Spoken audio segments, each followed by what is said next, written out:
Naramdaman ko yung aura mga tol. Parang si Tatay Iko yan mga tol. Sundan natin mga tol.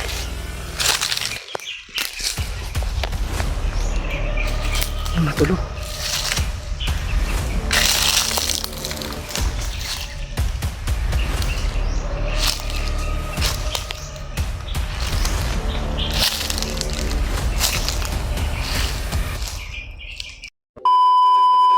Yan mga tol, isang mapagpalang araw po sa ating lahat mga tol.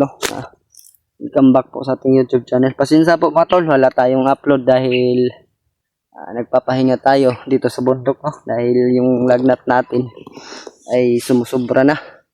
Parang ano mga tol ba? Parang lumala. Kaya buti na lang may gamot tayong dala-dala. Inom-inom tayo ng gamot. Kaya medyo nagiging okay na yung katawan natin. Kagabi pala mga tol, hindi ko inasahan talaga na may malakas na hangin. Pero nararamdaman ko mga tol na si Tatay Iko po yun mga tol. Ayan mga tol, sa po sa ating lahat, advance Merry Christmas po sa ating lahat. Nandito na tayo, hindi tayo bababa hanggat hindi natin makukuha si Norwell. Ayun po yung pangako ko sa kanya na sa akin lang, sa aking isip na hindi ako bababa hanggat hindi ko makuha si Norwell. Dahil lang alam ko po mga tol, palagi kasama ko si Tatay ko sa aking mission. Siguro siya yung nagbigay ng lakas na gumaling tayo kahit hindi pa masyadong magaling. Kita nyo naman yun sa mukha natin mga tol. Sobrang pangit na natin, pangit pa tayo noon. Hanggang ngayon, sobrang pangit na. Ayun po mga tol, mega love shoutout po sa lahat po ng ating mga solid nating taga-subaybay, lalo na kay Tita Hilma, Ayun po, mega love shoutout po. Advance Merry Christmas. At kay Ate Takashi Mercy, ayun po, maraming salamat po sa iyo. Advance Merry Christmas po. At kay Ate Shine, ayun po, mega love shoutout po Ate Shine. Pangako ko sa iyo na ililigtas ko si Norwell habang wala pang Pasko. Gagawin ko talaga ang lahat na maiuwi ko talaga si Brad Norwell dahil nag-alala po talaga ako. At kay Mami Imi, ayun po, mega love shoutout po kay Ate Indy Daos. At kay Ate Amor, ayun po, shoutout po sa iyo Ate Amor. At kay Ate Vivian Montaniel, malapit na yung birthday niya, nagpa-ano siya sa akin, shoutout. Kaya mega love shoutout po and advance happy birthday. Ngayon 24 po yung birthday ni Ate Vivian. Advance na lang po, happy birthday and Merry Christmas. Ayun po, at kay Mami Imi at kay Mami Babes Maria Teresa Bayugos. Ayun po, nauutal na tayo. Hindi pa rin po nakaano si Brad Buster, nakaakyat dahil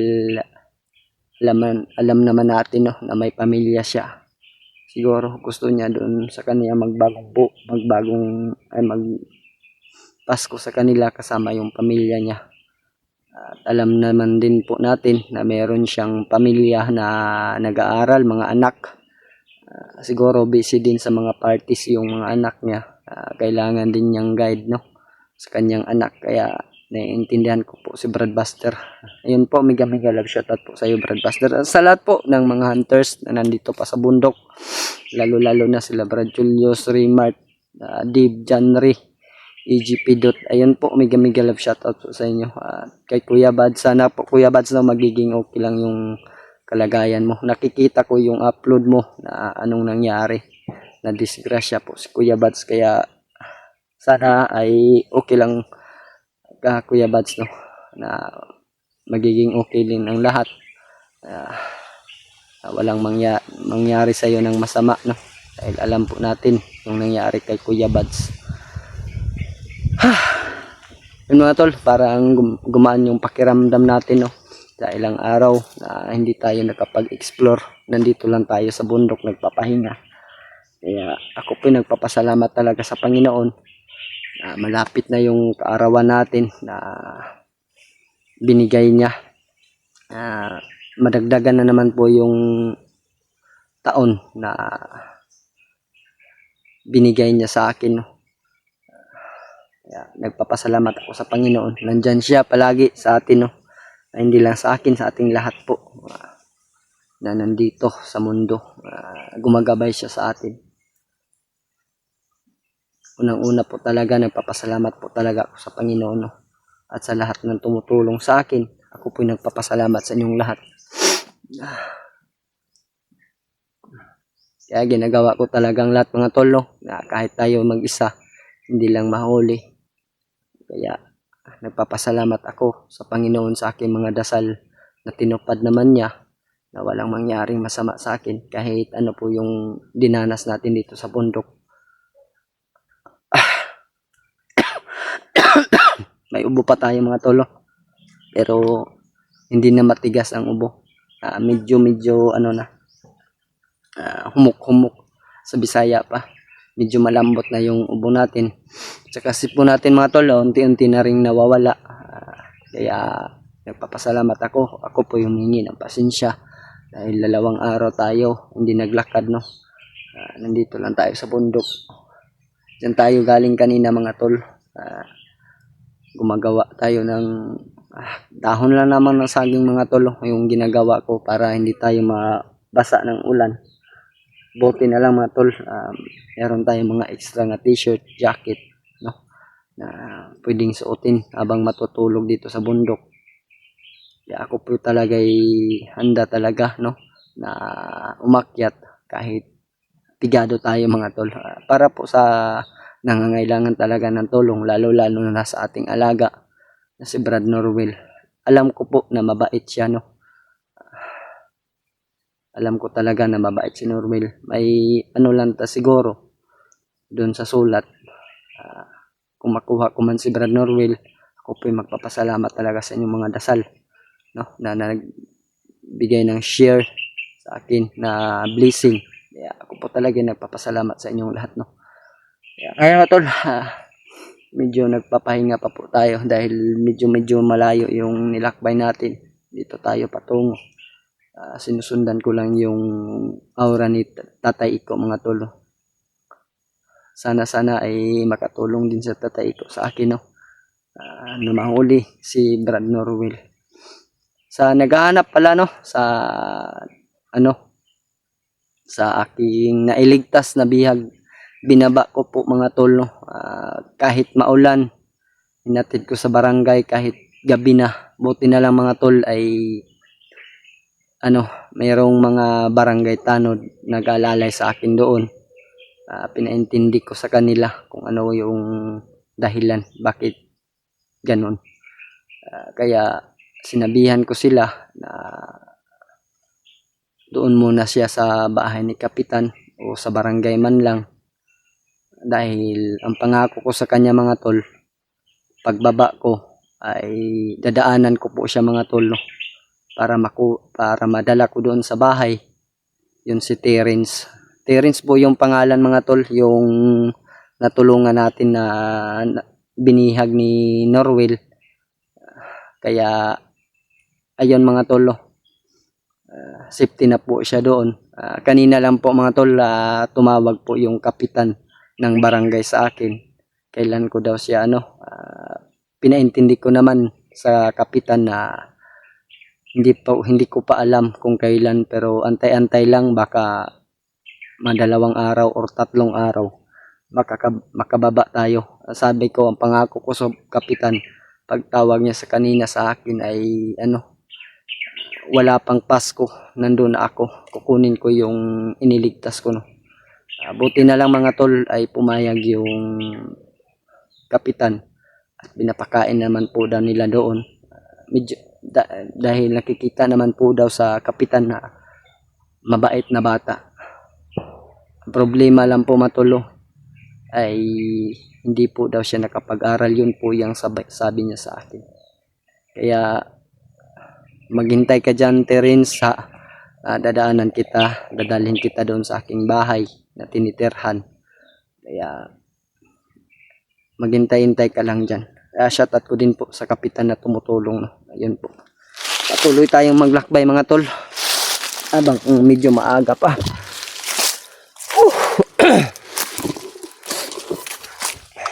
nakahanda naman po yung baril natin, no. Buti na lang mga tol na meron pang mga bala. Humingi tayo ng bala sa kapitan na binigyan tayo ng kaunti na bala sa kapitan. May ano kasi siya doon, issue na baril, kaya humingian natin ng bala.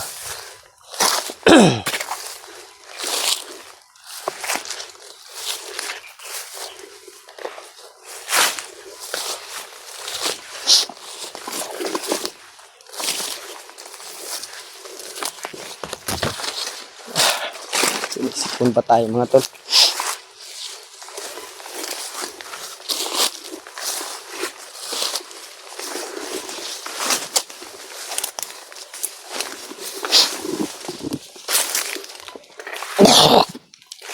Tabi-tabi po sa kumakain.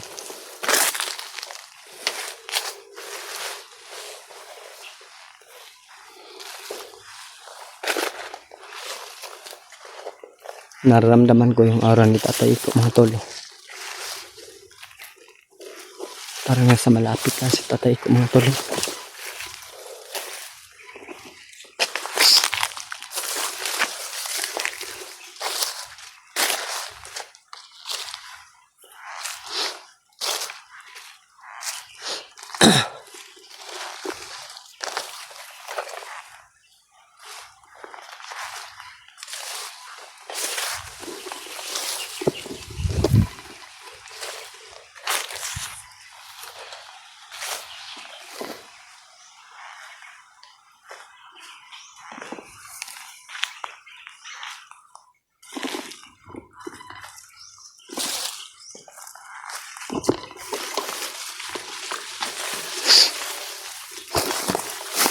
Isip po natin mga tol.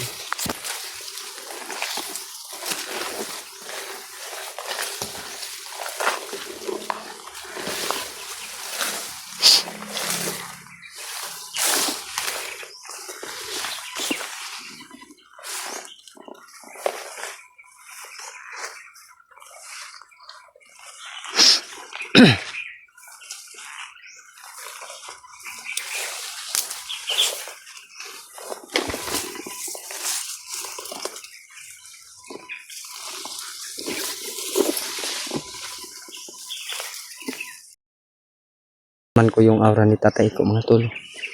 Parang nasa malapit lang. May bata mga tol.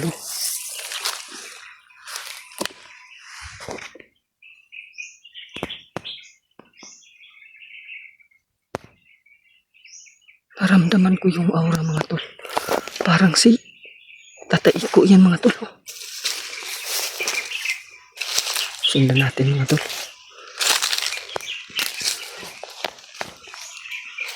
Yan mga tol.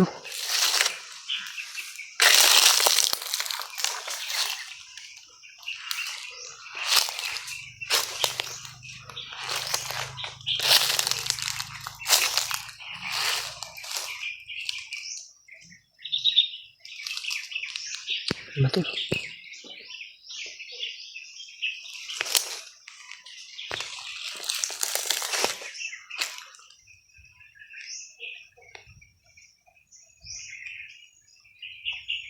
Anong nangyari dyan?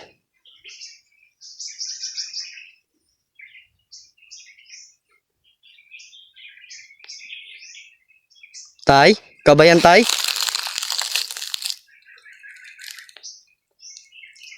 Hindi naman magsalita mga tol. Pero nararamdaman ko mga tol. Siya si Tatay Iko mga tol. Naramdam ko talaga. Anyong bata si Tatay Iko mga tol.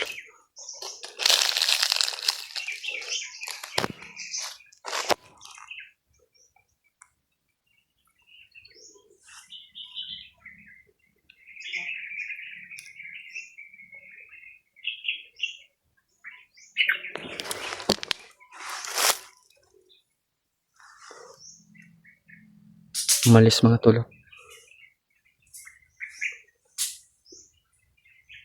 Sundan na natin mga tol. Nawala. Nawala mga tol.